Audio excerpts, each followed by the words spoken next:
其实这个赛季的 LPL， 我觉得各队伍之间的状态起伏，相对于原来的赛季是有更多的改变。我觉得是因为我们赛区的对抗性更强了。对于我们来说，这个赛季应该比之前的每个赛季都要强。这个赛季就是一个一超多强吧。IG 当然是现在的一个超级强队，他们的个人能力包括打法丰富，状态很稳定，也是赛季开始没有想到的。这个赛季新人，我觉得你不好去定义他们很难再成为下一个 UZI 或者下一个厂长。我觉得这对他们来说也是不公平，因为他们就会成为他们自己。这赛季这些新人，包括新的队伍，像苏宁啊、FunPlus、京东，也是让我们看到可能未来一些希望吧。现在的 LPL 当中，选手相对于之前更敢去拿一些英雄，他们就是为了队伍赢，可以拿在我们 LPL 中没有出场过的英雄。我的一个期待就是看谁能挑战 IG， 期待季后赛谁能威胁到 IG 的地位的。如果说下一个超级强队出现的时候，就是 LPL 整体的水平再上台阶的时候，我特别期待那一刻的出现。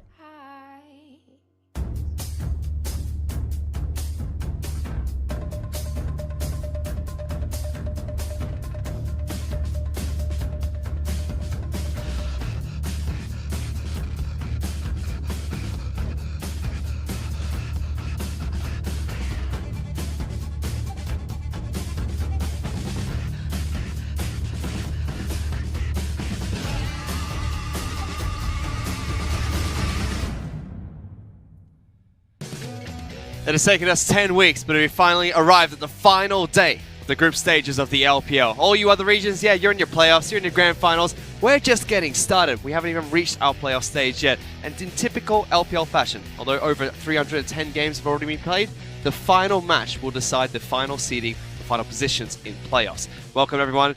Ladies and gentlemen, I'm Matthew Stewart, your host today. Joining me is going to be Indiana Frosker in Black. We're about to kickstart the final day of group stages. Anything you want to say, Indiana, before we kick this off? It's been 310 games. We have lapped EU and NA, I believe, 3 times for the amount of that we've just played this regular split. And like you said, we are literally just getting started. So let's actually take a look and see how the LPL stands at the moment, because we've already locked in who are the teams that we're going into playoffs. There's just one final spot that can be changed between Snake and BLG. And that's what it comes down to. BLG versus EDG, our very last game tonight. Otherwise, everything is locked. You heard it in the intro. Invictus Gaming, the one true super team above them all, and can any of these playoff contenders shake them? And we'll dive into that later tonight, but as Frosker said, BLG will be playing EDG as the last game today. So let's take a look at the other 2 matches that we have, because it's a Sunday and it's a regular conference matchup. We have 3 games being played. And that means buckle up, everyone, because 2 of these games don't have any meaning on the standings, which means we're about to have some very bloody and some very fun games. The LPL, they never take a break. It's always for pride and it's always for glory. We could see some roster swaps. We could see some players being moved around heading into these matches, but they're going to be incredibly fun.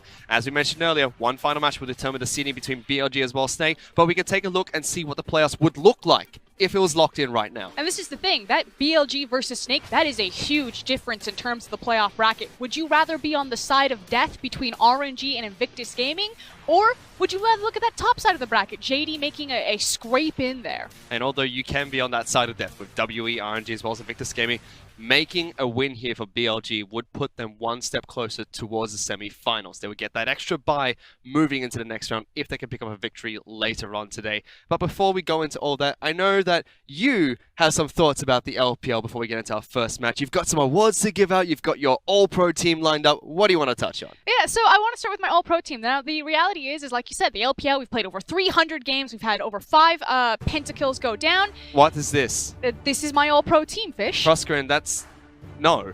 You know what the best part is that it's not all the same photoshopped photo. I have so many pictures of Clearlove that I was able to diversify his portfolio just like he's diversified his in the LPL. We've got World Elite, we've got Lee Sin, we've got Clearlove 7, Clearlove 8. So Clearlove is playing in both solo lanes. You've got Clearlove 7 in the jungle. You've got Clearlove Lil as the AD carry and Clearlove 8 as the support. What's going on here? What's going on is Clearlove is starting today. That is what's going on. He is going to be starting in the BLG versus EDG series, so buckle up. Look, there's an EDG fan sign back in our green room. Someone please bring it up to desk. I think Frosker needs one at the moment. I was wearing the jersey, but the producer's like, you have to take it off. It doesn't match your eyes. Well, Clearlove will be starting the final match for EDG in the regular group stages, but this is Frosker's actual pro team. No Clearlove to be seen though. What's going on here? You put him in all 5 roles and then you just take him off completely. That's what happens when you don't start, but he's got his opportunity today. It's the Shy, SOFM, CA, Uzi, and Mako. First and foremost, I want to grab Uzi. I have probably been his harshest critic over the years. He is undisputably the best ADC, head and shoulders over any other competition in the LPL this split. Certainly has been. Sia as well has had a standout performance in the mid lane, probably going up against Rookie for that spot as the best mid laner. Yeah, and that's the thing. You know, Rookie's got more tools to work with. Shea is hard carrying Team W right now. They scraped into playoffs pretty much on his play alone. He has stepped up massively, and it's just a shame that we don't get to see that Condi-Shea duo. On top of that, we see a lot of support stepping up in the LPL, especially with the likes of Baolan and Kalua, but Mako has been head and shoulders above the rest so far. And it's the fact that he's piloting a brand new EDG. They took first in their conference, they've got a semi-final bye, and a lot of that is on the shoulders of Mako making those calls. Yeah, the Shy in the top lane, that's a standout. He's been on the long undefeated streak with Invictus Gaming. SOFM though, he's had a fantastic split, but what do you think about Ning in the jungle going up against SOFM? Because those are probably the two that are the closest in that position. So I made the decision that I didn't want to have 2 players from the same roster, but that even said, I believe that SOFM doesn't have the same resources that Ning does. Again, he's not working with an all-star roster, and Snake's success, they could possibly finish second in the regular split, is almost entirely dependent on how SOFM does. You cannot say the same for Ning. Like, Rookie can go off, the Shy can go off, Jackie Love can hard carry, which isn't to say that Ning doesn't have higher highs than SOFM. I just think SOFM means more for his team. He's more of the MVP for Snake than Ning is the MVP for IG. Well, that's Frostgurn's all-pro team, though. They're not all Clearlove 7, but we'll see him play later on tonight. That's going to be fantastic to watch. But we also have some awards to give out here, Frostgurn, and they're called the Froskies. What the heck is this? These are my awards, which means, Raz, you stay over there on that caster table because I am going to talk right now. Most underrated, Fury and Yoon. This bot lane is so deadly. They take down Jackie Love, Uzi iBoy. They've contested all of them, and no one gives them a second thought. They didn't make playoffs, but they did make my Froskies. On top of that, you have Most Improved. Road has had a standout performance so far for BLG, you know, similar to the performance he had when Iman made that miracle run to Worlds. But your best debut is going to be Yakao. Toothpaste in the mid lane. Why is that? Because he's effectively been the best rookie of the split. Yagao came in, and I remember watching him backstage and saying, holy shit, this guy is the new Xiaohu. His diversity and champion pool, the fact that he can play the carry, the fact that he can play the tank, the fact that he demands team permaban Azir from him, and then he grabs the Galleone Styles anyway. Sir, hello? Please? Wait a second. Hey, what? Raz? You telling me to sit He's down? literally interrupting my B-roll right now. Hold up. Raz? Yakao? Really? Have you seen his stats? They're garbage. They're garbage. Knight. 100% Knight. I'm talking about his kill share, or at least his damage share. Yeah. What are you Raz, pointing out? you're about to cast the match. You realize that you're supposed to be over there. You're going live in about 2 minutes, No. Raz. Just like where I'm currently sitting, my temper is a little bit short. Just a tiny bit. Knight has the highest solo kills right now. Kidding me? And he just got a little bit better because he just solo killed your gal off the goddamn graphic, alright? Remind me, Raz, who made playoffs? Was it Knight or was it Yagao? Just like the damage share, he is the team, which is unfortunate because Yagao has the team He has to carry him B-roll? with him. Yes, he does. What's going on? Because we have to see his echo play. This is mutiny. He's made other mid laners just envy his echo play. So he comes out, he solo carries, he does well in his own lane, he created that 1-3-1, he invented it going in the side lanes, solo killing, SMLZ, that's right, take a look at this. You don't get to exist when Knight is on the field. I feel like that was an MVP carry from the minions, though. And just look at this. This is one of the many solo kills he has, and guess who he's doing it up against? Rookie. Guess what Rookie said in that same goddamn game? He said that Rookie, or at least that Knight, reminds him of himself back in the day. Okay, I will give you this, Raz. Knight has been quite impressive. He does have a front runner between Yagao and Knight for You're best damn right. rookie of the split. But they weren't the Razzles. They were the Froskies. You give me some time on that Look, graphic I've and we seen can change that. the Civil War No, broadcast. I've seen no. what happens when Dash gets his desk hider. Cut his mic. What? Cut his mic. No. Get him Hey. out of here. There's Hey. a game going on in No, just you a bit. cannot. We need to get Raz off this desk. This is my desk. No, it's not your desk. Dad, Get up. please. There we go. Get him off. Get him off. Get off the desk, Get him Raz! out of here. He's gone. He's got to get back over there. The cast is about to begin. So let's get into that first match of today, Frostco, because Team WE is about to go head-to-head against OMG. What the heck is going on? I have no idea. Probably just as much crazy as what's going to happen in the next match. But yeah, serious topic. Some real analysis is going to happen. Vici versus Team WE. Who shall win? Nothing happens on the playoffs if anyone loses. No, it doesn't. Wow, that's my serious analysis. Team WE is taking on OMG though. Not VG. Oh. They go up against OMG in their arena in To be Chengdu. fair, I think you miscued me and said VG. So I'm going to blame that one on you and not on me because I'm never wrong. Clip it, because I am always right as well. That's going to be the first match of today. That's going to be played from the Chengdu arena, which is why we don't have the crowd here just yet. But in the second and third match today, they'll start to pack in and get into that second game. And the reality is that OMG are on a uptick because they've been recently winning their games. They're looking a lot better, and Team WE are on a downtick. And why this match actually does matter is Team WE want to find that momentum before they head into playoffs. If they lose here, that feels real bad coming off of a double loss streak into your playoff against RNG. On top of that, the finals for the LPL we've played at the OMG arena, and OMG do not have a chance to make it into that final spot because they did not make playoffs. So this is their last chance to give a show to their fans in their home arena and try and take down Team WE. Looking at the lineups though, Team WE starting with 957 as well as Magic, Sia, Mystic, and Celestial. And again, Kandi and Ben, they are on the bench. It is all about Magic and Celestial, but more importantly, it's all about Xie. He made my all-pro team. He is the second best mid laner in the league. Up against Siyoung, Jericho, Icon, Chelly, as well as 5 for OMG. And Jericho and 5 have returned to the roster. We had a bit of roster swaps going on for OMG, but this seems to be their solid lineup that they're slowly climbing back into relevance for the LPL. They're trying to do what they can, they're trying to work with what they have, and it's the same for Team WE. They've swapped their roster quite a bit. No more Condi, we haven't seen him around. No more Ben, we haven't seen him either. They're sticking with Magic as well as Celestial, and they're trying to mesh with these two new players. And the thing is that if you cover up the nameplates, Team WE are still playing the old 2017 style. Not to say that Magic looks like Condi in the jungle, but when he's playing Jarvan and he's hitting the Cataclysms and the Galio's coming on top of it, and here comes the big Gnar for the scoop, it looks exactly the same as Worlds 2017. So remember that this match does not impact playoff standings at all. However, in typical LPL fashion, normally these games are going to be bloody and incredibly exciting. Let's send it over to our casting desk now to take away that first match, where Raz is going to be casting with Dom. I'm walking over there. Get over there.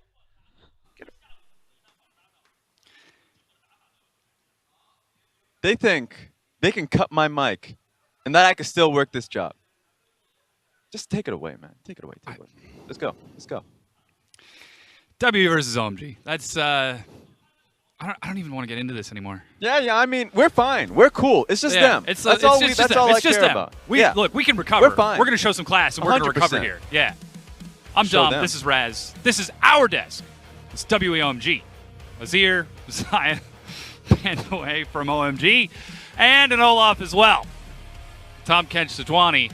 And as we just heard from Fish, this game doesn't actually affect the standings at all. WE are locked in 4th. This is the last time we'll see OMG in their Chengdu arena. And while finals will be played in Chengdu, it will not be in this specific venue. So if OMG go, it's as visitors. Yeah, and you know what? Just like what they tried to do to me, it's a pride match. You can't take away the pride from OMG. So 5, he took, or at least he had influence in the bans. You could tell because Tom Kench got banned. So I want to see if he can pick up a thresh for himself and try and style in the bottom side of the map. I need to see this coming out of Chelly in 5. I don't want to hear it, That's the sound of me hopping up and down in my seat because Mystic has first picked blind a Kai'Sa. Yes, he did. Oh, baby. He legitimately first picked Kai'Sa. Actually, yes. That's what the word was.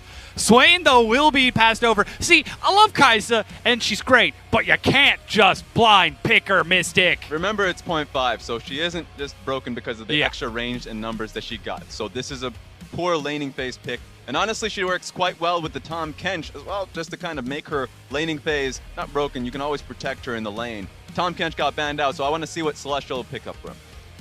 We'll find out what that support is going to be, and it's actually hilarious to see Mystic, of all people, to be the one to now take this Kai'Sa. He was one of the few early adopters of Xayah and actually ended up learning a lot from, I believe it was SLZ. West, yeah. Who taught him the Flash Blade Collar trick in the third place match. Yeah, that's true. So it's an you can tell it's an experimental game at this point. Yeah. So at this point, Mystic is saying, all right, I know I'm going up against RNG in about a week. Let's see if I can pick this champion and go pretty hot on it. And on top of that, I was just questioning what Celestial will pick for himself. It's a joke. Whenever it comes to WE and Braum is open, I expect it to be the pick. It should be, yeah. It really should be. But we don't really know anymore. Because we've got a Cassiopeia, we've got a Rek'Sai. This is a really short-range comp. Dumb. Yeah. They legitimately put support in the second phase. They're not even picking their support early on. If you're OMG, just start machine gunning support bans. Take out that Braum. But what about 957 Res? Oh, never mind. There's Swain. He's fine. He's okay. Either way, it's not going to end well. Yeah, it's not going to have and a good now time. the Alistar. Okay, here come the support bands. OMG, are you listening? Is anybody out there? We're going to find out. At this point, remember, the Rek'Sai being picked up by WE means that they're going to be looking towards bottom lane skirmishes anyway. So WE's intentions are quite clear that doesn't matter how poor of a laning phase it is, you can push the Kai'Sa in. The problem is that that's going to be a long way back to your own turret. If the Rek'Sai is going to be camping your lane excessively, then guess what? Comes down to a kill game, comes down to a snowball game. WE's trying to play that risky game in game 1. They certainly are, though they will be playing up against Chelly in the bottom lane. We saw him step up in OMG's series against Snake, where they played to protect the carry composition, and he was this close to popping off and ascending to something greater than what he has previously been. We got to see some sparks of brilliance, but now he's up against a snowball carry, 80 carry, and Mystic of all people. Well, Chelly's doing quite well for himself, or at least in the last series that he had versus Snake. So the fact that they were able to take down Snake in Chengdu and Chelly able to get an MVP for himself, that showcases, that injects a lot of confidence in him. So, you know what, Chelly? This is your time to shine. And though he doesn't have the Tristana anymore, he can still go towards the Caitlyn. Yeah, that Caitlyn that he took in the series against Snake, that earned him that MVP performance, who, I might add, has 150 more range than Kai'Sa on the current patch. Oh, but he's sifting through a lot of nonsense. My and goodness. This is when I get to talk about hovers. Because hovers don't mean anything. It doesn't, but I get to talk about it because this set doesn't mean anything. anything. Oh, God, of course. Yes. Hyper carry versus hyper carry, snowball versus snowball. And we've had this discussion previously about what champion would do quite well into Kai'Sa. In my opinion, it was going to be the Vayne. Vayne into side lanes, of course. You want to put Sage out of the laning phase. You want to put Vayne on side lanes if you can, just because she's a great duelist. Of course, has that 3-hit proc going up against Kai'Sa. She wants to be in the team fights looking for flanks, so I want to see what kind of outplays we can get early on in this game. Yeah, and of course, Kai'Sa's proc is 5 hits, Vayne's is 3. Therefore, numerically, it's just better for Vayne. She gets more damage after 3, where Kai'Sa gets it after 5. And depending on who builds Quinsu's, that's when you just throw that out, throw the numbers out the window. Yeah. Oh wow, that there's the sign. That's the one. The Icon fans in the audience. As Icon, the hitman for OMG, previously one of the best mid laners in the LPL, heck, in LPL history. Single-handedly, he could take down any opponent in the league lately. In 2018, it seems like he's taken a step towards retiring from that hitman position. He's going full John Wick. Just because the meta hasn't favored him all too well, is the assassin player, but the moment you bring in stopwatch, the moment it's just the control mage meta, he found difficulties in fitting in. That one pick that lasted from the beginning to the end was Rise that he can go back towards, which he fit quite well with. So getting the Rise here today means a lot. It's comfortable for him. It's that one pick that you would say, you know what, sure, it's not an assassin pick, but it fits you quite well. Yes. And of course provides some pretty moderate scaling. You can see the coaches shaking hands almost half-heartedly, like, did we actually just draft this with a Kai'Sa first pick and a Vayne counter? It feels like they just got out of a 50-minute game. That's pure exhaustion, ladies and gentlemen. And that's picking bad for game 1 of this series between WE and OMG, the final game in the Chengdu Arena for the LPL Spring 2018 split. And again, this is the last day for the West Conference, the last day for the LPL before playoffs happening Thursday later this week. So this is still an important match for Team WE. They saw their opponent's RNG play yesterday go to nearly 60 minutes. Yep. They do not want to have a repeat performance of that. And just like, of course, RNG's reasoning, WE is going to be coming into this in terms of experimenting, strategies, thinking if the Kai'Sa works out well, because remember, the next, or at least the playoff, will be in patch 0.6, which means that Kai'Sa will be buffed. Big ups, so you have to learn Kai'Sa. That's the major #1 point, unless if that one gets banned out. She's going to be the champion to focus on. If Mystic can have a good showing here today, then the coach will be incredibly confident on the pick in a week from now. So, sure, the set doesn't mean much in terms of the regular season, but for WE, it means the world for them, and strategically, and for OMG, pride. That pride in front of all their fans in their brand new arena. For the first time in 2018, it's the home crowd cheering OMG on.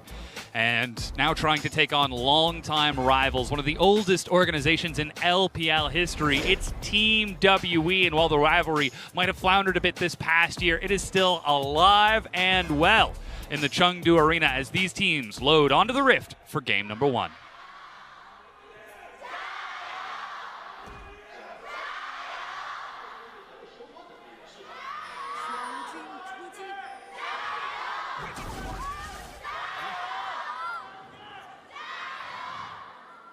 There we go. Sometimes I just want to see how long they keep going. Oh, yeah, that's when you just kind of have to shut them off at that point.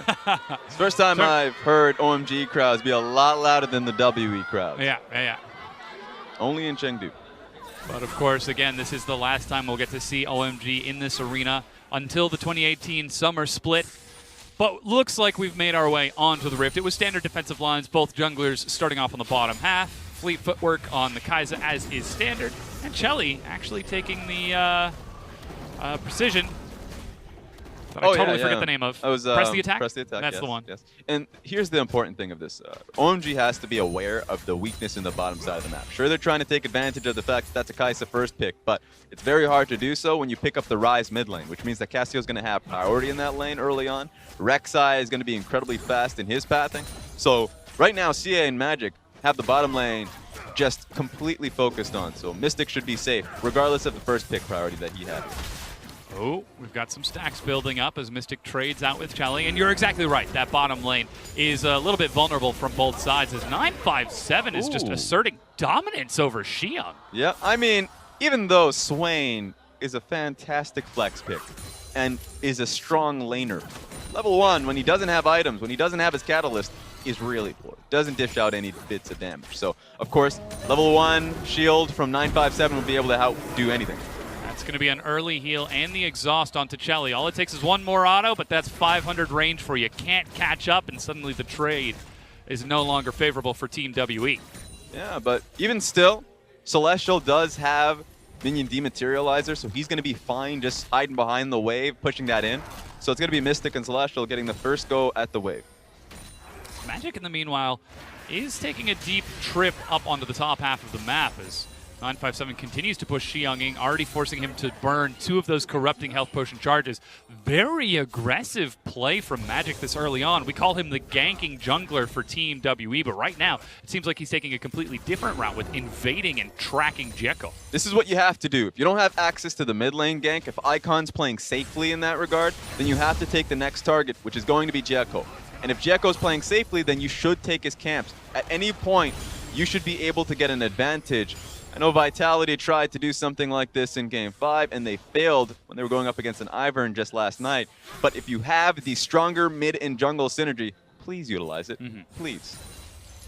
And that's what we already see from Xie as he is just hovering on that top side of the map. You can see the wards already placed inside OMG's red side jungle from the push pressure and the lane control that Xie has been dominating early on. But unsealed spellbook for Icon means eventually he'll be able to catch up with a recall and some mana. 957, calm yourself, my child. Yeah, he's going to have a rough time, though. Even though he's winning out in these trades, sustain is still going in favor of Xiang, and the wave is at a really good spot for him as well. He's able to farm up while keeping near his tower, so he has to go in to see if this dive works. Oh, we could be seeing a dive. Look at that, 120 health. There's the Mia ping. Magic is sitting on flash. Oh, and teleport is being used by Ryze mid lane, so he won't be able to help out Xiang. Magic steps forward. Xiang, recall is canceled. He's going to start walking it off. Never move. Will be able to pull the Rek'Sai forward, but Magic just barely avoids the turret. Xiang is stepping forward. He's got nowhere to go. He just dies. First blood, solo gold to Magic. And not much you can do there. He just had to give the gold to Rek'Sai, or else it would have been 957 getting it. So at least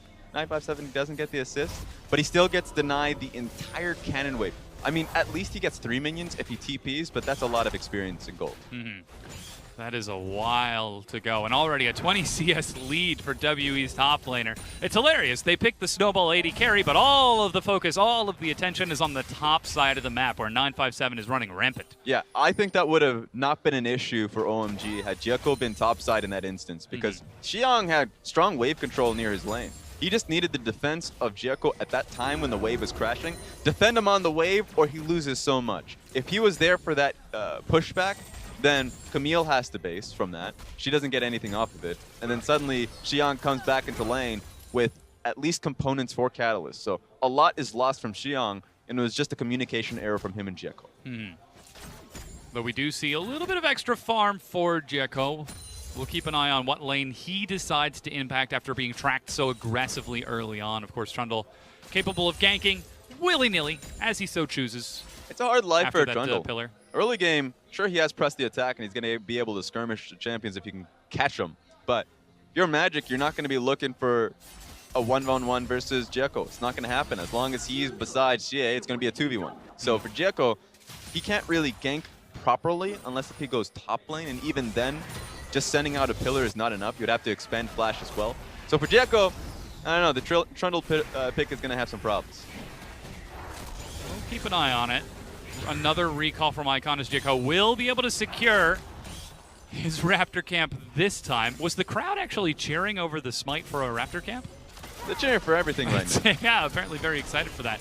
Mystic again takes a poor trade against Chelly. The Doran shield should provide some regeneration to at least keep him in a bit. But already we can start to see what happens when, at the highest skill level, you pit Kai'Sa against anyone with higher AD. Or, sorry, higher range. Yeah, so at this point, of course, getting out-traded as well because it's the fleet footwork versus press the attack. Alistar is going to be able to back her up as well. So at this point, Chelly is doing quite well. Mystic is just keeping up in terms of CS. This wave is going to be coming in, so I would say he's going to be at least behind in terms of 5 CS, but that's not too much if you're just looking to scale up. Meanwhile, Scuttle Crab being taken by Jieko as 5 finds the engage. That's a stun to trade it back over. Mystic just wants that 5th auto. Ooh, not quite enough damage just yet. That's really important. That should be Rek'Sai staying in the bottom side. He's actually transporting himself up top side, but if he knew what was happening in the bottom lane, he would have been there just for a defense, or at least, sure, he doesn't have a camp there, so he would lose out in experience for that, but then he puts his bottom lane in peril. Yeah, just to shadow and keep that bottom lane safe. He's still hanging out down here as Xie will spot Icon trekking his way down towards that bottom lane, and immediately Mystic and Celestial have to pull back. Remember, they don't have items. At this point, Magic literally did his Wolf camp and then is now going bottom lane. So sure, this might end up working out, but now Mystic and Celestial at least lost about half of that experience hitting the tower. Mystic's actually stepping forward here for an auto attack. Acathian Rain trades with Chelly just a bit, and now Magic is here to help push the wave. So it looks like the calls for help have been answered from this bottom lane, unlike a certain jungler I know. There we go. I mean, Jieko, take notes. I was saying you. I'm not going to hear that. Jieko, you say. Yes, that's what I say. 957 with the Sheen will trade with Xiang here. And, ooh. Visions of Empire will force the flash out of 957. He's still sitting on the Hextech Ultimatum. Only 3 soul shards on that Swain, though. Yeah, you don't want to get slowed by that. You don't want to get pulled in by the follow-up. Then it would be 4 stacks in terms of the soul fragment. It would be quite a bit in terms of the damage that would be expunged off his ulti. So respecting it with a flash of his own. This is when Swain starts to get really scary. Already starting to scale up.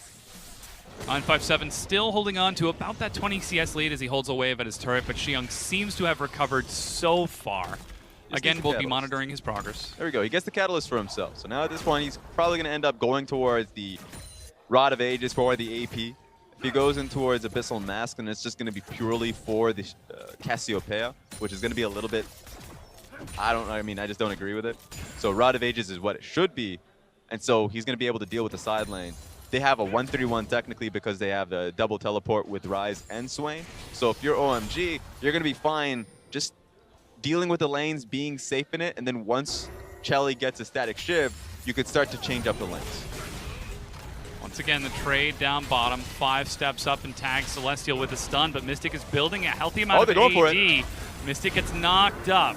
Still holding on to the ultimate, though. That adrenaline rush, that Void Assault to chase out. Meanwhile, Flash knock up. Icon actually flashes away from Xie's slow and continues to walk towards his river.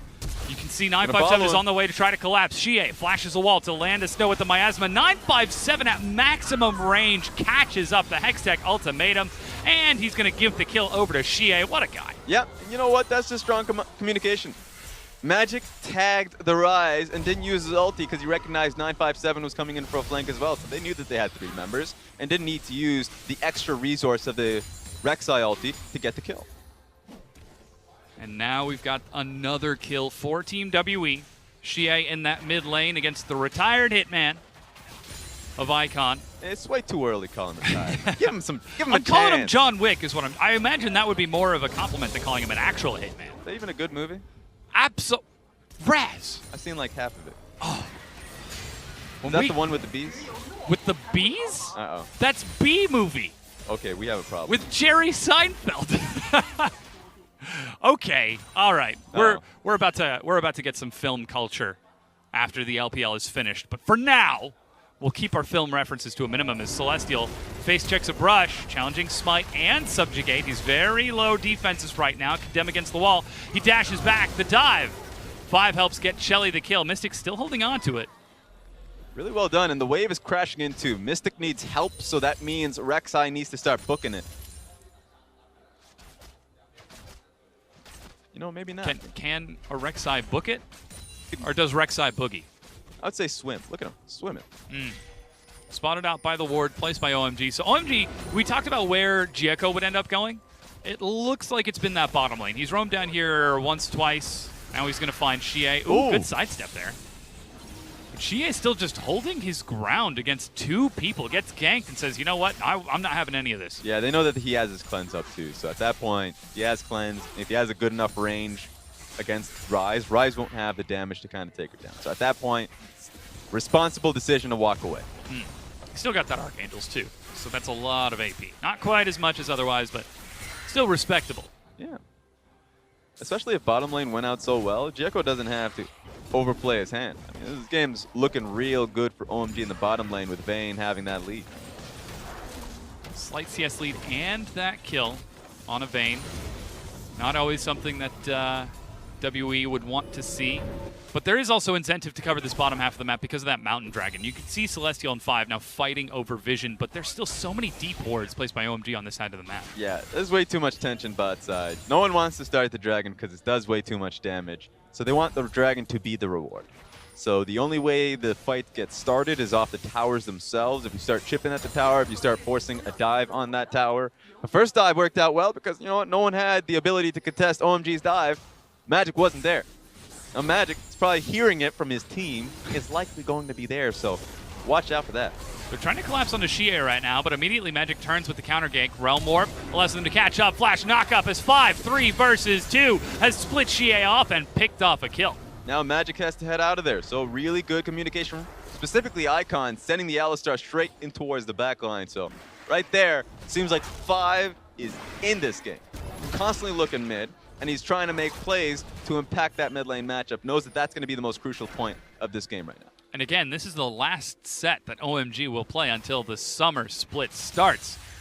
They need to have a good showing in front of their fans if they want to try to keep that faith going into the next season. Oh, and yeah, you know it. This pressure's not stopping either. 957, this is a bait. Sure, he's doing it now, just walking up to the wave because he doesn't see anybody, and he has Magic nearby. But it was Icon and Gieko looming over him at the time. I love how he immediately just loses patience and says, you know what, I'm going to go in. But there's the Rift Rail being started. Mia pings coming out of Magic as he steps forward. Level 8 to level 8 for both of those smites. Chelly will just chase Gieko back. Yeah, they decided to call it off. Gieko recognized that Icon didn't have mana. Gieko didn't have mana. So he just tried to be cheeky and take the Rift Herald. Realized, I'm not going to call Icon for basing. So, you know what? Another responsible choice from Gieko. Says that I am going to value my laner's time, and you can just head back. I'll come back for this later. Those laners have been so important to Team WE. Xie early on in the split, stepping up as a major carry for the team. Seems like he's trying to replicate that performance with the Cassiopeia here. 957 also has been on fire lately as well. Incredible, I would say, solid force top lane for 957. We sing Xie's praises so often just because mid lane, every interview that we've had with WE players, specifically Magic recently, he's been saying that major shot caller, communicator is Xie. He's been really a backbone for the team, and the gank's been coming through mid lane just because of how successful it's constantly working out for them. It works out for him, and he's able to snowball his lead because he's a commander knowing what to do with his lead, going into side lanes constantly. So it works out for him, and 957 is always able to back him up in team fights. They've been doing great work together. As look at Xion proxying between the turrets. Meanwhile, there's actually a fight in the bottom lane as Chelly's forced to flash. He did burn the final hour and dash back. Magic Tries to get into the fight, but it is a bait. Jekko in the river. Very patient right here. Chelly, full HP. Right now, OMG can take a fight. It's WE that can't. Mystic doesn't have much HP to his name, so he's very easy to get poked out here. Still keeping even in CS with Chelly, but tragically that Void Rush doesn't do anywhere near as much as a final hour when used appropriately. Quick displacement dash and a shield. Meanwhile, Dragon has been started by the OMG bottom lane. There's no teleport from either top laner. Ooh. So it's just these bottom members on this half of the map. It's pulled out of the pit, ward over the wall. They can do this very quickly, so it's going to be on Magic to try and smite steal this. He's got the tunnel ready, but Jekko pillars early, and as such, OMG have to back away. Who's going to look for the execution? Level 9 to level 8. Magic actually has the bigger smite. They actually just turn onto Jekko. He still gets the dragon, though, as he holds his ground. Magic did not have smite. It really felt like he didn't. I just looking at his cooldown timer on that one.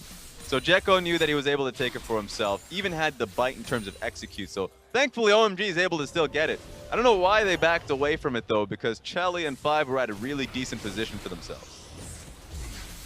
Meanwhile, we do see some pushing onto the mid-tier 1. Visions of War as Xiong will get a late roam to try to match that of 957's earlier. More trading bottom as 5 is actually forced to use the Unbreakable Will. That's what the trade is supposed to look like for the Kai'Sa mains watching. Yeah, there's just more long-term damage here coming in from Chelly. So thankfully, your WE getting ulti off of 5 means that you can look for these fights a little bit more cleanly and start prioritizing 5 in terms of damage because it can actually last. Oh, he could have completed that. Yes, he could have. But he decides not to. Magic is actually on this side of the map. Could it perhaps be a bait? There's even a ping coming out from OMG. Seems like they might expect something like this is happening. Yeah, both of these teams, unfortunate that they don't know that this ward is still here. Yeah, both of these teams have been baiting towards these ganks so frequently that they're just expecting it to happen. So a lot of patience from both Chelly and Mystic to not get baited in for these. Meanwhile, Icon and Jekko, we're roaming down towards that bottom half of the map. Just in case Rek'Sai was getting a bit frisky for a dive either way. Yeah, if you're Magic, look towards mid lane. That's the easy win for yourself just because that tower is incredibly low. Cassiopeia is doing really well for herself in the lane. So start looking topside. Topside's a viable answer too. Swain got dived once, he can get dived again. Flash gets him away from 957. And there's no ultimatum to lock him down as Xie is just a little bit too far away. And this is the luxury you have for your WE. Oh, he's still stepping up though. The pillar is behind him, but back against the cone. He still trades back against OMG. Yeah, he lost a lot of HP for that one, so very unfortunate for Xie. He's going to have to try and sustain himself here in the lane. Luckily, the Twin Fang will give him some health there. What I was about to say, though, is that if you're Rek'Sai, looking for bottom lane so heavily is not going to pay off. Mm-hmm. The major payoff is going to be coming through mid lane. Even if you can't get the turret itself, you can still lead Cassiopeia to either lane. You have the luxury of your choices here, either going towards bottom lane and shoving them off the tower, or going up to the top lane and looking for a dive. You can do the same thing. It's on Jekko to try and answer you. It's actually Jekko who's making a rather clever play right now by soloing the Rift Herald deep inside of the pit. There's no vision from WE, and with it about to time out in 20 seconds, WE must assume that he's just farming. It's a free take for OMG, and there's no trade for Team WE on the other side. Yeah, major win for Jekko. Not a lot of people end up getting away with that just because a few cheeky wards come through. I'm surprised 957 didn't place one himself just because he had a lot of pressure here in the river. Oh, mid-tier 1 is the first turret that is broken. Xie's push pressure in the mid lane is collapsed upon by WE. They're able to open up.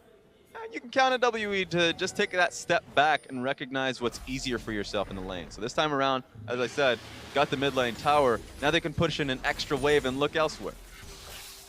OMG might try to swing back though. 5 and Chelly make their way into the mid lane as Xie's Noxious Blast clears out that minion wave, but Jekko, just outside of vision, drops the Herald. I don't know about this one. Vayne and Alistar are heading towards the bottom lane. If this takes the tower, I'd be incredibly surprised.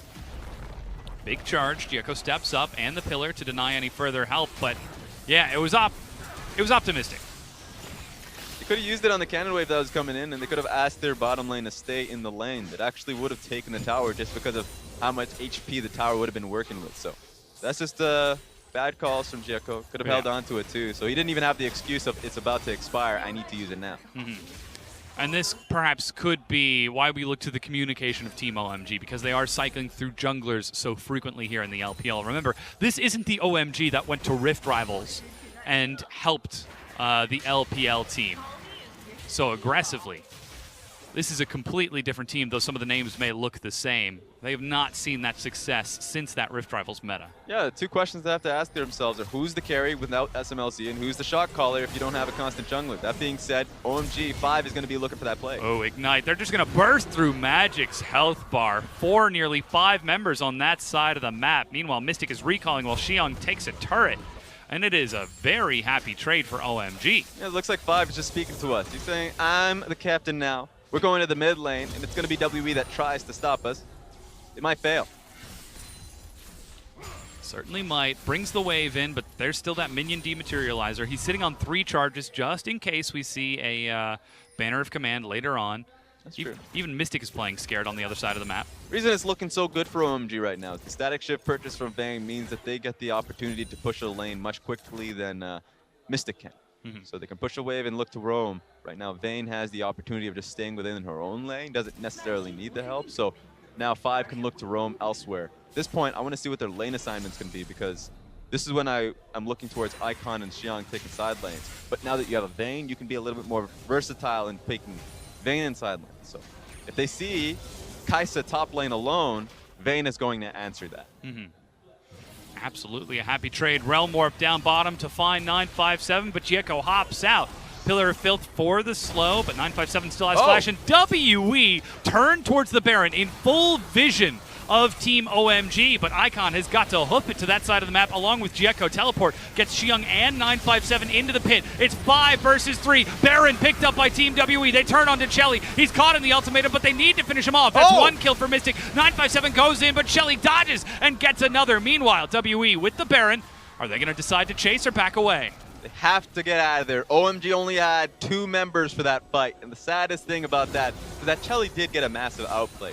Got an ulti Q out, ducked away from the hook shot coming in from 957, was able to get the kill. So at least they trade in that regard. But losing Baron, major oversight because they tried for a bottom lane play when WE was completely on the top side of the map. And that's where Kai'Sa comes in clutch. That passive shred on Baron is so powerful at burning through its health. Not to mention, it's not like there's a 2-1-2 Cassiopeia with 270 CS 22 minutes into the game, but here's that fight again. WE put their backs against the wall, and OMG try to filter in. Yep, percentage damage coming into the 2 champions you mentioned. Take a look at this. Just appreciate the fact that Shelly was able to get at least this. So he's on a highlight reel somewhere in the world. He's on a YouTube video.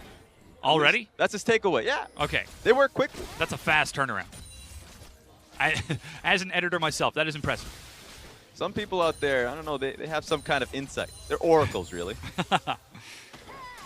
Prophets, you might even say. 100%. But now Baron for Team WE.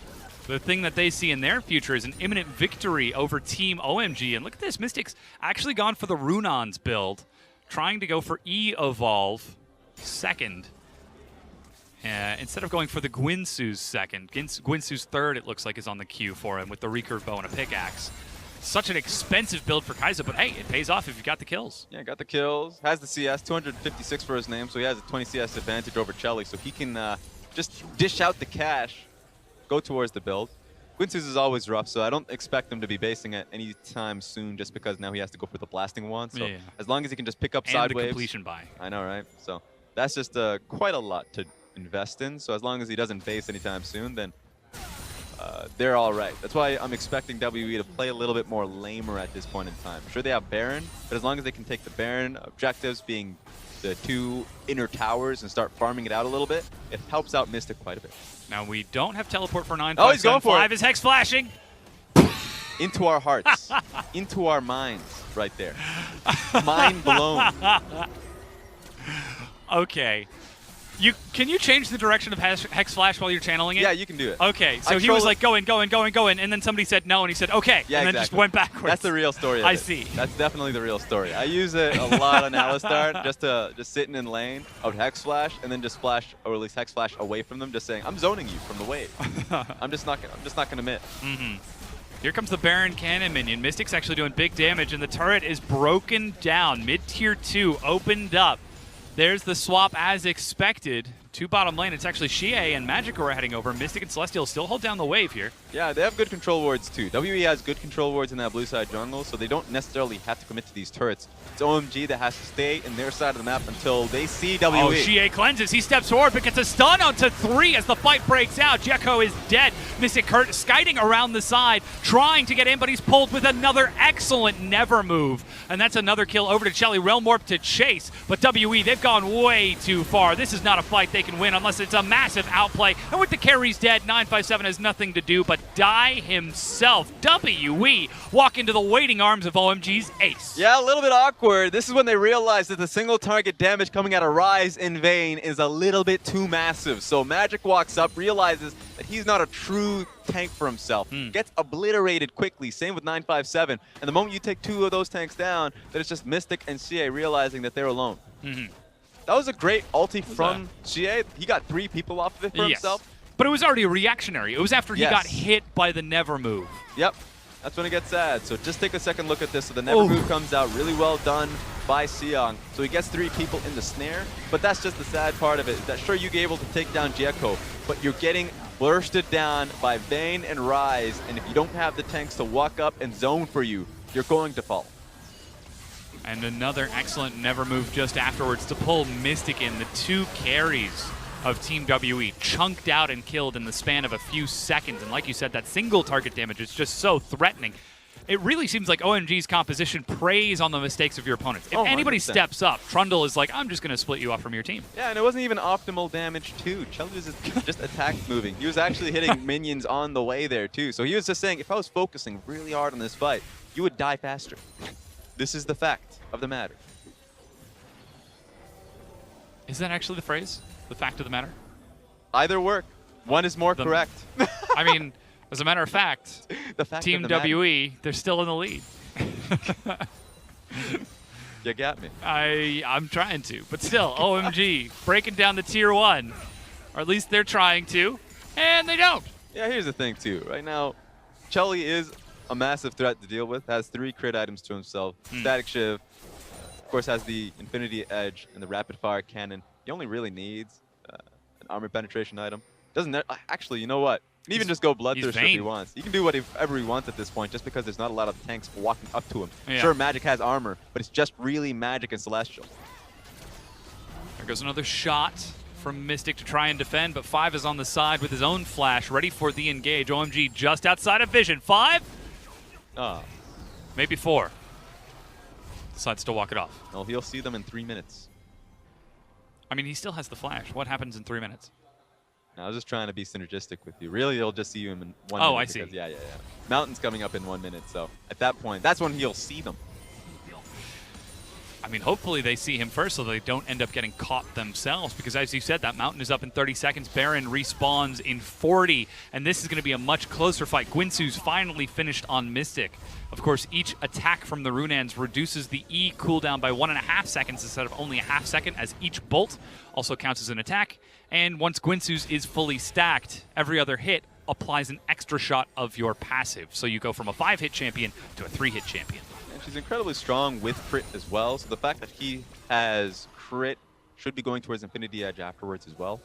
It's going to be crucial in how the fights end up turning out. If he can get a proper flank on towards Icon or Chelly, then it would work out for himself. The difficulty that I see here for him is that at this point, if you're OMG, there's so many champions that can lock you down, lock Mystic down. And 5 might even look for flank plays. That's what he's been trying to do recently. So it's very hard for Mystic to find openings in this fight because there's a lot of CC to lock him down. But look at this. 957, did he actually manage to sneak through the vision of OMG? Xiang is still pushing down in that bottom lane, and there's a Warden River to watch for this. So that's just going to be the Mountain Dragon being taken by 957. The moment the Icon shows up, the moment it shows up, the 957 is taking this. They're going to go straight towards Baron, or at least they should. The immediate turn and engage onto Xiang might be a bit too much for 957, as that Eldritch Blast is doing a lot of damage. The shotgun magic shots. And 957 has got to run away. That's like a 2-second cooldown. So at this point, Xiang is just going to try and find him. So now that he's tracked 957, at this point, OMG is going to go straight towards Baron, because as long as 957 is still on the map, he cannot TP to the play. Xiang is still looking for him.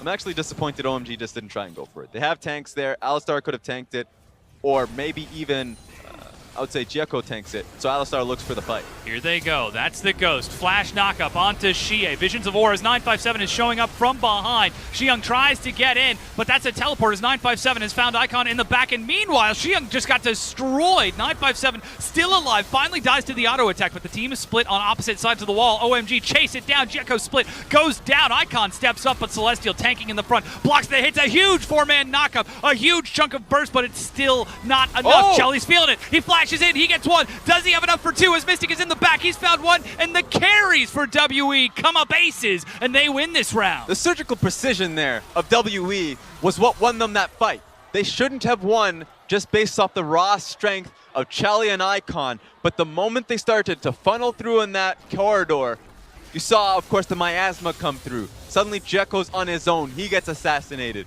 Suddenly, of course, Chelly gets blown up by the fact that Mystic goes in towards the backside. So that was so well done by Mystic and Xie alone in that fight.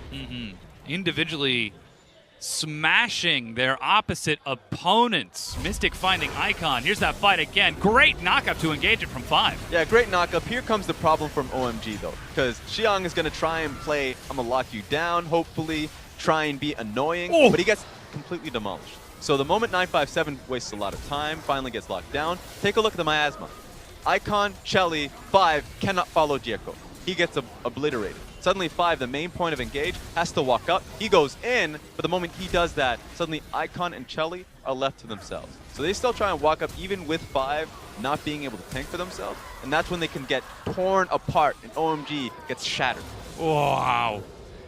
I cannot believe Xie was able to keep his cool when there was a Vayne firing full auto onto him. He's still able to stand around, kite as best he can, and find that kill in the end. Mystic cleaning up Icon on the back. Target selection was surgical, as you mentioned, Raz. But now the Baron is being done by OMG. Their vision control is surgical. Even Xiang getting in with the visions of Empire to help it out. Realm Warp to provide an escape. That was almost a bit too close as Gieko's left in the pit. He's got no flash. And while OMG have the Baron, they will have to sacrifice one of their members to get it. Yeah, I wouldn't really call that one surgical. It was more like, all right, guys, we got to do something. Snag it and go. I mean, at least they get the Baron, so that's a positive. Yeah. That's really strong for OMG's side. So that's a good response, able to steal it for themselves, and now they can get true pressure on the map. We'll see if they can claim it while their middle inhibitor is down and Gieko is still dead. But 3 minutes are on the timer for OMG to try and get back in gold. And it's still only 1,400 between these two teams. Big points to note is Infinity Edge has been finished by Mystic. He has 4 items on that Kaisa. Meanwhile, 3 items on the Vayne across from him. And the Spellbinder finished off for Icon. Rabadon's finished for Xie. These are massive damage carries. Oh, it's just a blast cone. Yep. He was in the river. He was right there. Yep, and they do so much damage to it, of course. Gieko's going to tank it for himself as well. So it's just that quickly. And the moment you have Vayne in the mid lane pushing up the wave, you're like, they can't be doing Baron. How could they be doing Baron if we had the vision on towards the river and the top side of the map, and we see their AD carry pushing up mid? I think the best part of all of that was Icon almost hitting the eject button a little bit too soon. Okay, we've got it. Let's get out of here. No, wait, we need to actually get it. I was just waiting for them to just peace out while and it was leave still the Baron at, like, at 10 400 HP. health. Yeah. I was waiting Celestial for it. walks up, ults, and takes it. But now it's Gieko back on the map, and WE are the ones who are defending. 957 is flanking on the side. He doesn't have flash or teleport, so he's got the good old-fashioned hook shot to pick off a target. Are you telling me that OMG has 3 people that can be on side lane and not one of them are doing so? Like, the side lanes right now are Baron and are in fact pushing towards OMG. They need to get them together. They have Baron. I actually don't understand. I guess yes, they're just but they gonna have team fight, Raz. Yeah, I guess they're brute forcing. This is happening. They just want to try to take a hammer to the shell that is WE's base, but they cannot get close enough. That's a Cassiopeia and a Kaisa defending that turret. So you can't dive them. You know, check that one off the list. You can't siege because you have Vayne with no range, so check that one off the list. They're going to try and dive, but 5 is currently in the lane and not trying to flank. You check that one off the list. And the lane that they're pushing down has super minions coming out of it. Yeah, you can check that one off the list. There's a lot this list is getting longer and longer, Raz. It's really unfortunate that OMG decided to make the worst decision possible when they had multiple decisions to make. Let's put that one out there. Okay, now they've reset. They've only wasted 2 minutes of that Baron. Elder Dragon is up in 30 seconds. What can they do with the third one? The third. The third minute. The third minute that they have available to them. There we go. So the Bloodthirster finished off by Chelly. Baron that they got for themselves turned into nothing. It did stall the game out a bit more, which might allow them to get in, considering they do have a Vayne and a Rise into Swain. Yeah, but the composition is strong enough to win these fights. So they should be confident in putting themselves on side lanes and then converging onto mid lane turret and then winning based off the flank pressure and the amount of damage Icon and Chelly has. But they decided that they're not actually good enough in terms of team fighting. So they're going to play defensively. Well, now Elder Dragon has spawned. WE, the Elder Dragon team of yore, ages past, now find themselves in a situation that is very comfortable for Mystic and Xie. 2 massive carries, 5 items on each. Yeah, and look at the 2 to 3 corridors that lead towards this dragon. This is the one that's being controlled right here, and Miasma is going to close a lot of that off. And if you can get past the Miasma, Celestial's just going to throw a door at you to slow you down. So there are so many ways for WE to come out in an advantage if OMG's trying to contest for this Elder Dragon. Recall just completed from Icon. He's now made his way out of base. Fully 6 items on that Rise. Realm Warp actually to try and catch up. Immediate pings onto the Baron. Sorry, the Elder Dragon from Team WE. They started off and they're shredding through its health, trying to finish it off the Miasma, and Elder Dragon is picked up. Yep, and they're just going to try and chase him down. Hookshot's going to be the way that they get into this fight. In fact, WE's just saying, nah, we've done enough here. And they just want to get mid lane control. I wonder how they do it. Do they just brute force through the mid lane? Seems like that might be it. The wave is just pushed out. They're still sitting on top of a single ward that's finally cleared out as Xiong heads top to try and defend against a minion wave. I am just getting more and more confused with what OMG's trying to do. They're just waddling around in the mid lane when they could actually be pushing out a top lane that's pushing against them. What do you have the Swain for? What do you have Icon and Vayne for? Who's going to take the side wave? Honestly, I would be expecting for them to fight over the wave. But they're just fighting over not taking the wave. They're fighting WE instead. They're not even fighting WE! Would you rather have them... They're fighting nobody! Would you rather have them fighting each other or fighting the enemy team? I mean, sure, if that's the option, I'll just, fight the enemy team. That's what they're doing. They're trying to do, Raz. They're sitting in the lane. They're taking out their lawn chairs. Got themselves a nice cool can of soda in the hot summer sun. Sitting on the lawn, passing the time, selling propane and propane accessories. But Baron's now up in 90 seconds. WE still sitting on that Elder Dragon buff. This is a scary scenario for OMG to find themselves in. It's going to come down to the actual plays of this last big fight. Because it doesn't look like anyone's giving the opportunity to get picked off. Yeah, especially the fact that Xie has himself both Cleanse and Banshee's Veil. So he has 2 options to get out of any CC that flies his way. So Xie is going to be hard to kill. Mystic, perhaps. I think Mystic could be the go-to here since he doesn't even have his Cleanse from, or at least QSS, I mean. Still sitting on that Null Magic Mantle as they're starting to step forward and clear out the vision of Team WE. Okay, so Vayne has the most expensive build you can go for with the Bloodthirster just because he doesn't have to go towards any bit of armor penetration. So right now, he has that massive shield for himself. He's level 17. He should feel a little bit more confident with just calling 5 to walk forward, and he can just go for the first target in front of him. WE, though, take the initiative. Quickly push up top before that Vayne can get there with the very expensive build, and break down that tier 2. Still, OMG find themselves struggling to take initiative in this fight. 5 has succeeded when he's done it before in this game, but still needs to find the right opportunity to. Yeah, and it seems like that location is going to be towards that Baron. The fact that Baron's coming up right now, the base stuff comes off. So right now, if you're OMG, you have to wrestle control of your own red side jungle your favor. Right now, there's a lot of blue wards in your red jungle. So if they can get some control wards down and start to clear that out, so they can look to contest Baron that could be burnt out by WE, then they're in a decent spot. And goodness bless Mystic going for the Hex Drinker instead of the QSS. Real? You know what? I'm just going to eat the stun. I'll be fine against a 100 stack Spellbinder Rise. So like what he's going up against is a Rune Prison, the E from Swain. Never move. Yep. The Alistar headbutt pulverize so he can cleanse or QSS flash. Even a condemn. Yeah, he could. Yeah, the condemn definitely. So there's a lot that he could use a QSS for. He just doesn't want to deal with the damage, the burst from both of the mages of Swain and Rise. All right, now WE have repositioned. They've put their backs to the Baron, sitting on top of a ward. No sweeper, though they do have some control wards in their pockets. They're going for it. They're going to try to start this out. Remember, they have got a lot of percent shred. Immediately, Jericho rushes in. He's knocked up. The CC. Look at the damage. Finally, a big knockout from 5, but it's not enough as Mystic gets the kill. Shie walks into the ultimatum along with Mystic. They're trading damage. A double kill for Mystic, and he still continues to kite it out. Shie on the front. Icon gets one. The dash into the back. A triple kill. Could this be the play? As he turns onto Icon, Mystic is going to get the quadra kill, but is denied the penta by his teammate Shie. And he has to be chewing out Shie. The fact that he wasn't able to get that beautiful pentakill, but he was able to find himself success in that team fight. Really well from Mystic to find that opportunity to dash in and assassinate Chelly. And now this is WE pushing on to the inhibitor. The minion wave is very far away, and it's 20 seconds before 5 is back up.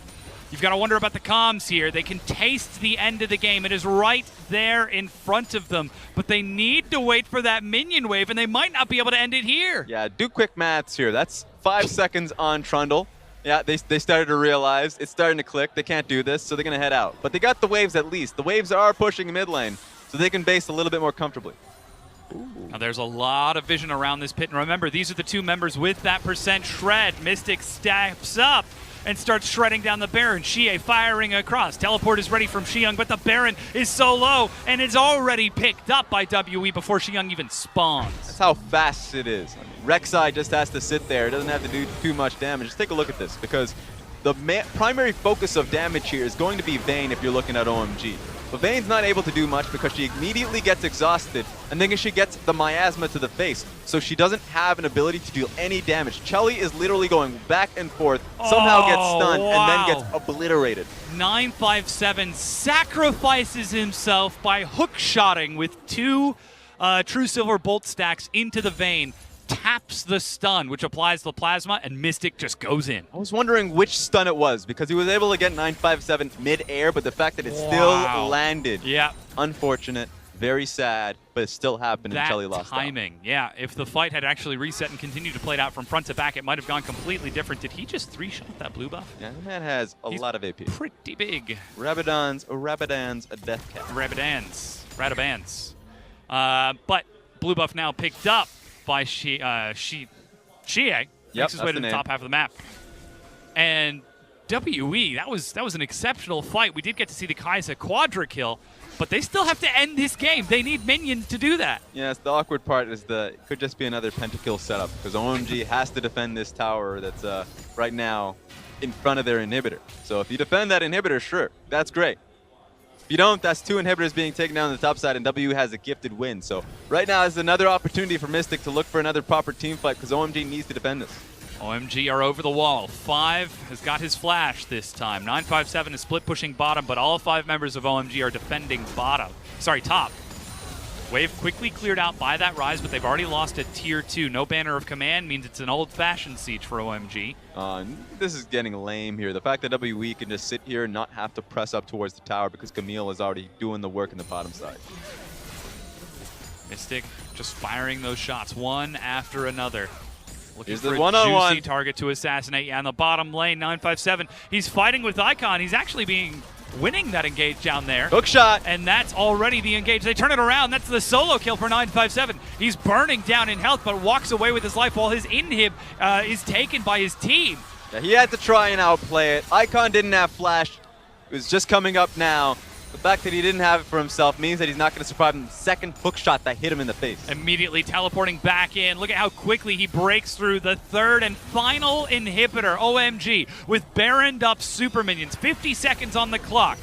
Now find themselves facing down against Team WE. Snowballing forward, they drive in. Where does OMG draw the line? Petrifying Gaze. Celestial steps forward. 957 hook shot onto the side. Shie goes in. He's found the initial engage. Mystic dashes forward, is able to kill Jekko, but doesn't get too much else as Xiang flashes onto the fountain. Exhaust denies his damage. Flash knockup. He's pulled in. He is dead. Shie still kiting around the side though as the minions are finishing it off. Xiang firing shots. 957 is low, but Magic and Shie Chelly's a beast. down the line. Shelly is exactly that. And now 957 turns to the Nexus. Double kill from Xiang. Xie steps up. It's 1 versus 1. Mono-e-mono. Mage versus mage. They trade. They die. And the minions are now winions as they take game 1 for WE. This is when you gift them the jerseys as well. The minions, now the official member of Team WE. That's how you end the game. God damn. All right. What an ending to that. Oh, boy. Okay. Okay. All right. All right, okay. Let me tell you. Uh-huh. We don't need to send it off to the analyst desk, because I'm sure we're going to have to do it. No. We're keeping it here. We're going to break this down, Raz. Let me tell you what happened. Tell me what happened. OMG got outplayed in team fights. Outplayed in team fights so heavily, and we broke down the replays, about 2 of them, when it happened around Baron and around the mid lane. Yeah. Where there were just so many opportunities for OMG to protect their AD carry, protect Vayne, or just Vayne to find some auto attacks when she was on Miasma. But he didn't find that safety. There was a lot of anxiety around Chelly.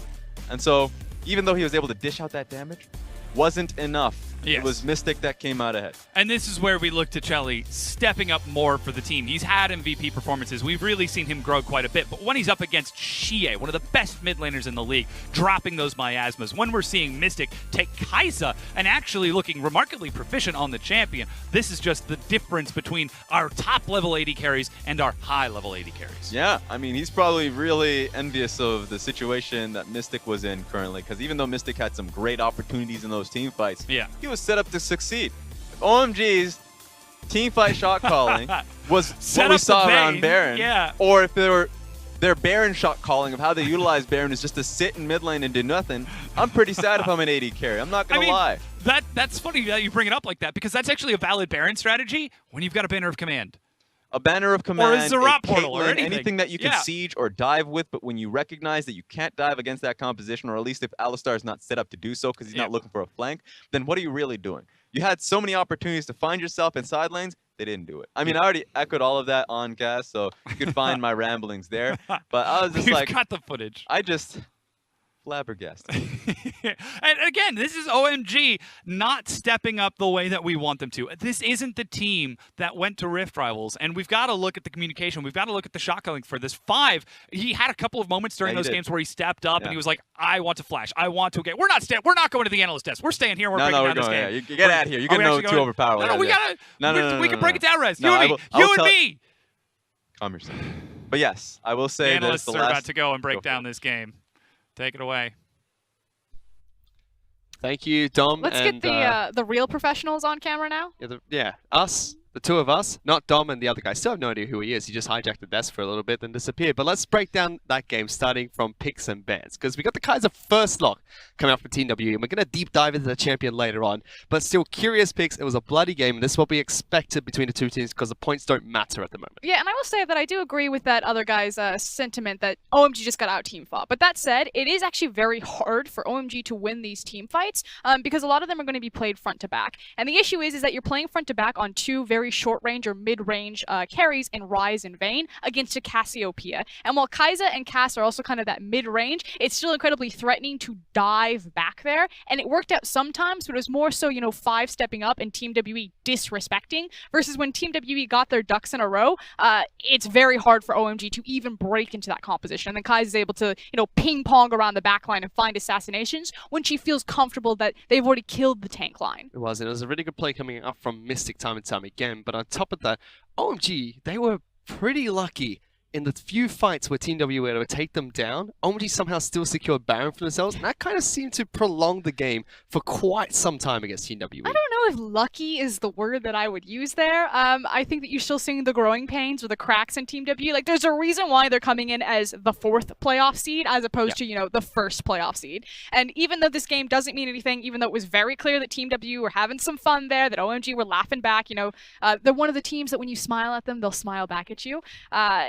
It was still kind of a symptom of a lot of the problems that we've seen over the course of the split, and that is what you can expect. If you are going to exploit WE, it would be in those instances. And that's just game number 1 of a best of 3 series. We're going to get 2 or 1 more bloody match between these 2 teams before moving on to the next series. We have 3 series to be played here today. And let's give something over towards Dom, which Dom would really like us to do right now, which is break down this Kaiser pick, because we're starting to see it a little bit more in this internationally. segment, brought to you by Don Romer. We're starting to see it played in the LPL quite heavily as well. 6 picks so far. This will be pick number 6 in the LPL. We've seen multiple different builds. And it's not even 8.6. We're still at 8.5. 8.6 will be here for the playoffs, though, so I'm ready for more Kaiser. But the thing is when Kaiser first came out, I was actually pretty heavily against it, or as I like to call her, Space Vane.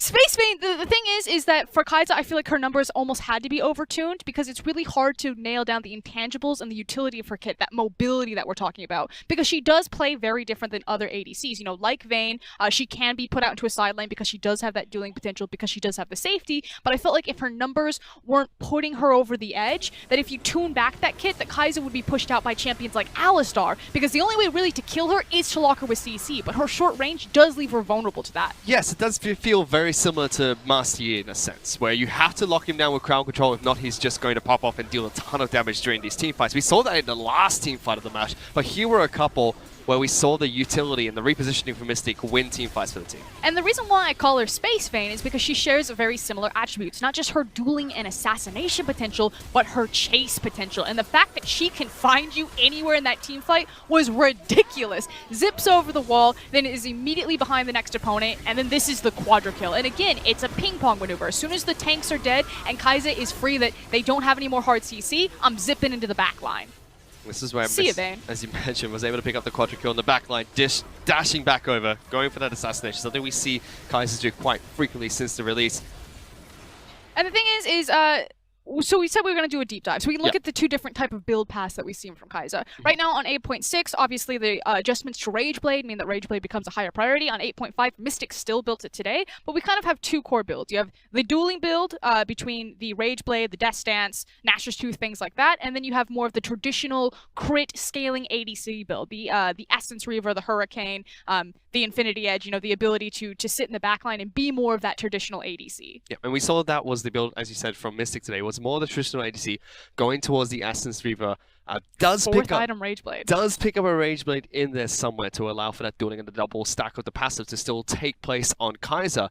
And that's what we've seen of players like SMLZ currently build as well. Still on 8.5, so the buffs haven't come through for Kaiser. Yes, was tuned back slightly when she was over buff, but she's still a 500 range AD carry at the moment. Does get buffed up to 525, which helps her out a lot. That's Jinx's minigun range, but 500 is incredibly short for a hyper carry. Yeah, and the interesting thing is then how she's able to compensate for that short range by having such incredible mobility and then such a powerful steroid. So I believe it's plus 80% attack speed at max rank. Max rank, which is fairly early on in the game. I mean, you're basically entering team fights when she's going to have all 5 points and that ability and have that type of steroid. And it lasts 5 seconds. Yes. Vayne's final hour lasts 8 seconds, and it can stack up, you know, if she gets more kills and she's playing janitorial duty. But it's on a ridiculously long cooldown, and the type of steroid that you're getting is very, very similar. 8, 10, and 12 seconds for final hour, extended by 4 seconds every time Vayne is able to kill a champion or is close to killing a champion that dies within 3 seconds for Kaiser, though. This is kind of why we're seeing the Essence Reaver build as well, because that attack steroid is very mana dependent and very, very cooldown dependent as well. 14 seconds, that will be reduced to about 8 or 9 when she finally gets the fully stacked Essence Reaver. About 10, yeah. And is able to dish out a lot of the extra damage and get that steroid up more often than not in those team fights, and it's crucial for it being a hyper carry. Yeah, and it's kind of the difference in, I feel like Kaiser is going to be one of those champions that when they finally do kind of tune back some of her inbuilt sustain and her ability to just blanket win trades like that, that it's going to be about how this mobility is that, again, that X factor, that good Kaiser players will be able to maximize the type of mobility that she puts out in a team fight, and it'll be the instance where, you know, if you're in NA and you EU, you see Ezreal locked in, you cringe a little bit, but then there's certain Ezreal players, you know, like Prey, like Uzi, where you lock in, you're like, okay, that's a good pick. I think Kaiser will eventually reach that status as soon as some of her numbers are worked down a little bit. Yeah, I remember Ezreal complaints about the Vitality versus Splice match last night. Casper was not too happy when either of those two teams decided to lock in Ezreal, and Mystic was one of the old school Ezreal players. He's the person that we look towards when he picked up Ezreal, be like, okay, this is going to be a good match because it is Mystic playing Ezreal, so it makes sense that he's found a home with Kaiser as well, and it's going to be very curious to track the champion as we move into patch 8.6 and playoffs as well, because she did get buffed slightly. We know that players are starting to pick her up. However, it wasn't Mystic that picked up MVP in that match. It did go over towards Sierra, the mid laner for Team WE. I don't know how much farther that camera angle could get back on your monologue there, Fish. The guy's like, I got nowhere else to go, mate. I'm at the full widescreen. But man of the match does go to Cassiopeia. Like we said, I think that a byproduct of OMG's inability to execute on team fights did come from the composition that they were running into, and the core of that comp was the Cassiopeia. It is very hard to fight that one front to back because you have Ryze and Vayne. It's hard for Vayne on Miasma anyway, so it was just a struggle. And off the back of the MVP, Team WE pick up Game 1 victory. We're going to go to a very quick break. We're back with Game number 2 in just a bit.